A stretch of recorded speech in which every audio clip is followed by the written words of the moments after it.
कभी सोचा है, सबसे कम मांगने वाला इंसान अक्सर सबसे ज्यादा देने वाला क्यों होता है? जिसकी जेब में कभी अपनी पसंद की लिस्ट ही नहीं थी, उसे सबकी पसंद का पता कैसे होता है?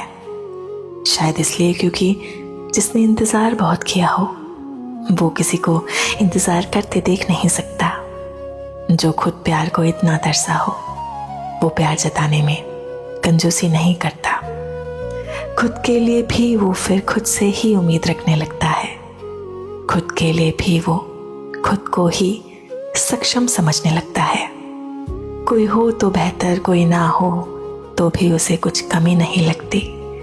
कुछ यूं फिर वो ज्यादा देने वाला और कम मांगने वाला इंसान बनता है।